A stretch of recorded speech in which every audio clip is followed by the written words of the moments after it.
କେନ୍ଦୁଝର ରଥଯାତ୍ରା ପାଇଁ ଚାଲିଛି ପ୍ରସ୍ତୁତି ପର୍ବ।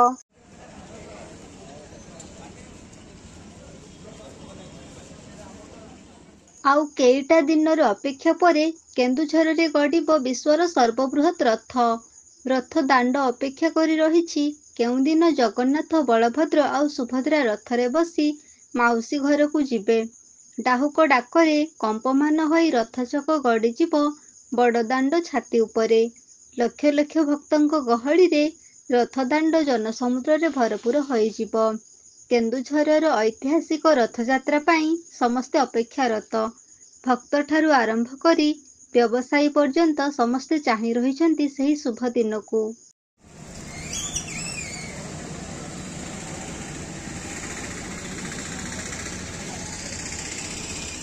କେନ୍ଦୁଝର ଜିଲ୍ଲାର ମୁଖ୍ୟ ଯାତ୍ରା କହିଲେ କେବଳ କେନ୍ଦୁଝର ରଥଯାତ୍ରାକୁ ହିଁ ବୁଝାଇଥାଏ।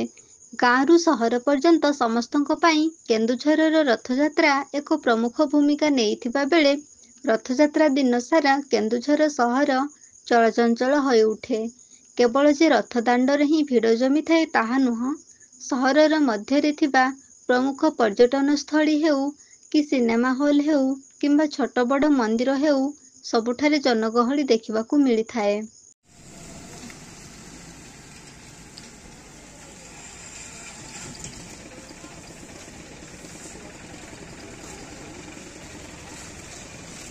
ରଥଖଳାରେ ଚାଲିଛି ରଥଯାତ୍ରାର ପ୍ରସ୍ତୁତି ପର୍ବ।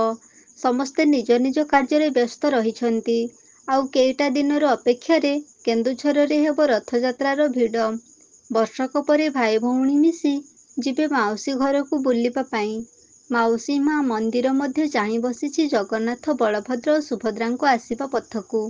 ମାଉସୀ ମା ମନ୍ଦିରରେ ମଧ୍ୟ ଚାଲିଛି ବ୍ୟାପକ ପ୍ରସ୍ତୁତି। ଜଗତର ନାଥ ଜଗନ୍ନାଥ, ଭାଇ ବଳଭଦ୍ର ଏବଂ ଭଉଣୀ ସୁଭଦ୍ରାଙ୍କ ଆଗମନ ପାଇଁ ସମସ୍ତ ବ୍ୟବସ୍ଥା କେମିତି ସୁଚାରୁ ରୂପେ ହୋଇପାରିବ, ସେଥିପାଇଁ ସମସ୍ତ ପ୍ରସ୍ତୁତି ଚାଲିଛି।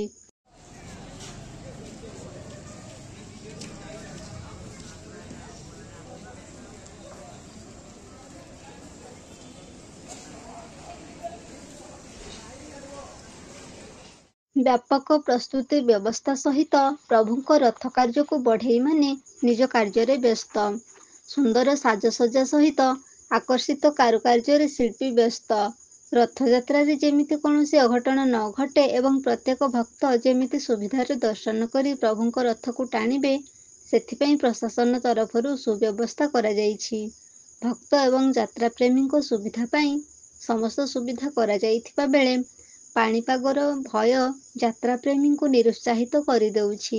ତଥାପି ଅନ୍ୟ ବର୍ଷ ଅପେକ୍ଷା ଏ ବର୍ଷ ରଥଯାତ୍ରା ଖୁବ୍ ଜନଗହଳିପୂର୍ଣ୍ଣ ହେବ ବୋଲି ଆଶା କରାଯାଉଛି।